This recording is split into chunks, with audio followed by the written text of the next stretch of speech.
Neighborhood of the city of Eilat. The name of the neighborhood is Shachamon neighborhood.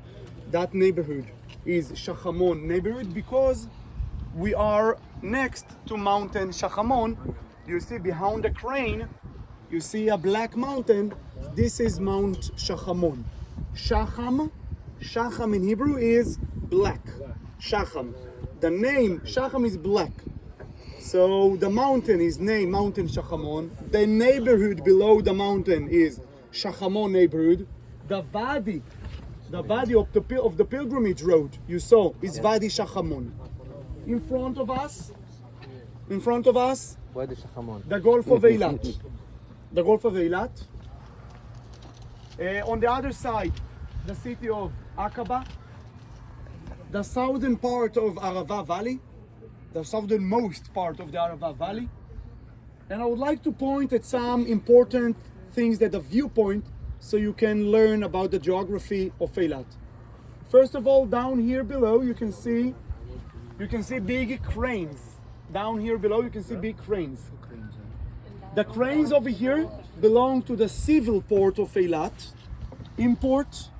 Most of the import are cars and electronics from Asia.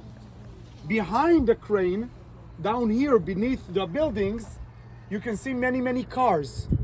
All the cars you can see in the big garage lot are new imported cars that will distribute in Tel Aviv, Jerusalem, and more. Next to the crane, now there is a red boat. Yeah. Next to the red boat, you can see bridge going into the water and two big packing house. This is a port of phosphate and potassium. Potassium from the Dead Sea. Potash from the Dead Sea and phosphate from the mountains of the Negev, Dimona, Yerucham, goes all the way by trucks of ICL, Israel Chemical Company, by trucks from the Dead Sea and from the Negev to Eilat. It goes to that seaport. It's called the Potash and Phosphate Port. Goes on a big cargo boat all the way to Asia, export to Asia for fertilizers and agriculture chemicals. Industrial. Okay. Next, you can see, thanks the red boat, because the red boat shows the view, help me to explain. There are two, south of the red boat, there are two big electric towers. A little bit to the right, you can see another infrastructure on the water. This is the oil port of the oil pipeline Eilat Ashkelon. That oil port was opened in the early 50s at the time that the relationship between Israel and Iran were great relationship. There were direct flight by El Al, Tel Aviv, Tehran. Israel and Iran were in a great relationship. I'm talking before the Islamic Revolution of Iran. That seaport was built by Iran and Israel company together to export Iran oil directly to Europe, bypassing the Suez Canal on top of the Egyptian head. Why?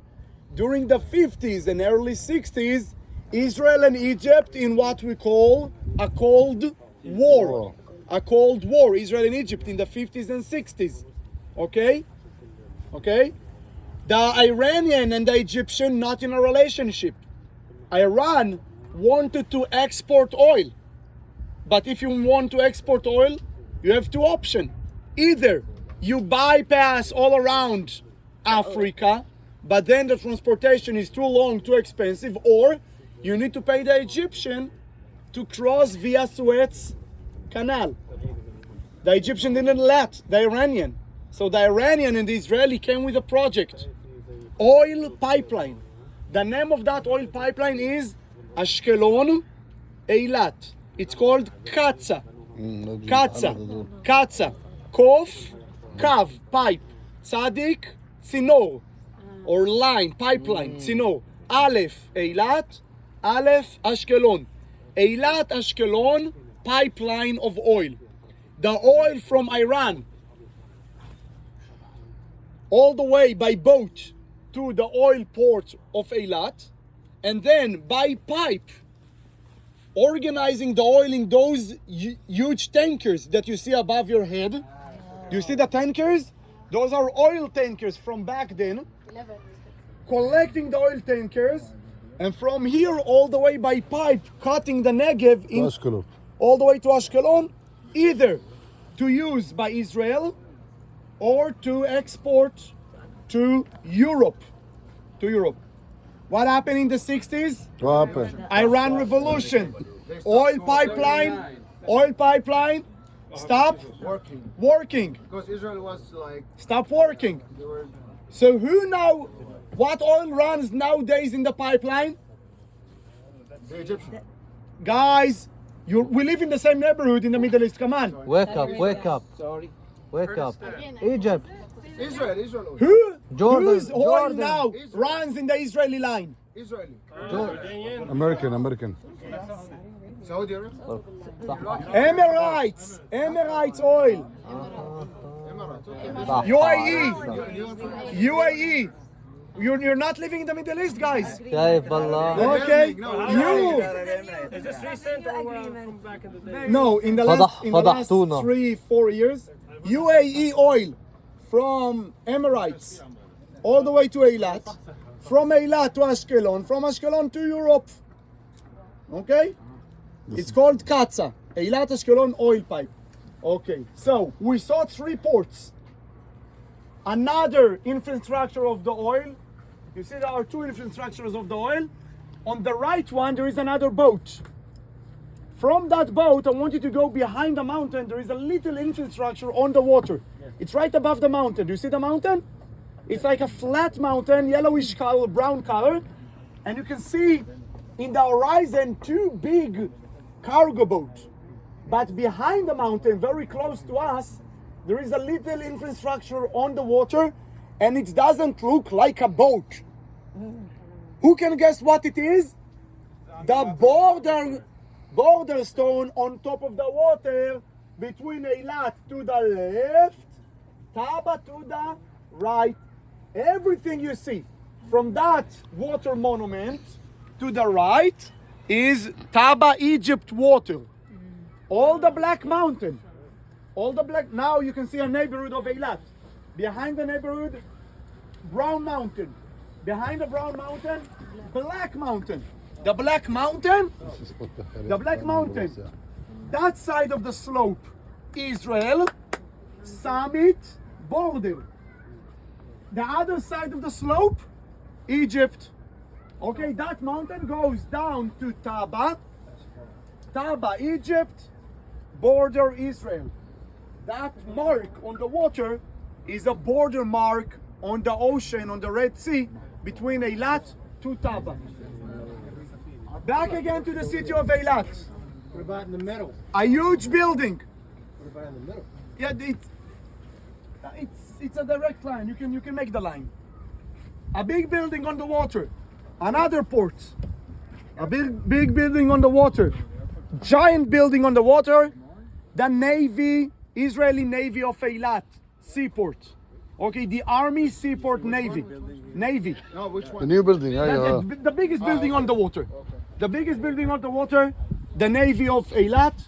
Usually in Eilat, there is no missile ship war. Usually it's only a patrolling boat, patrolling border boat. But because of the current war, right now, in the Gulf of Eilat, Gulf of Suez, and in the Red Sea, there are 2 giant ship warship of the Israeli Navy. How come they travel from Ashdod and Haifa here? How? Suez Canal, thank you very much. It means that Israel and Egypt collaborate relationship, so Israeli army warship can go through Suez Canal to the Suez Gulf, to the Red Sea, and to the Gulf of Eilat, together of course with the American. Okay. From that giant building all the hotels complex of Eilat. There are like 5 big buildings on the waterfront. Those are the luxury hotels of Eilat. The Hilton, Dan, Royal Beach, Herod, etc. Behind, as far as you go to the back, to the north, the level of the hotels decreasing. The farthest hotels are the 3-star, 2-star. As far as you go to the water, 5-star, 5-star plus luxury. You go back, 3-star, 2-star. Okay, that's how the system works. Americana is the best. Americana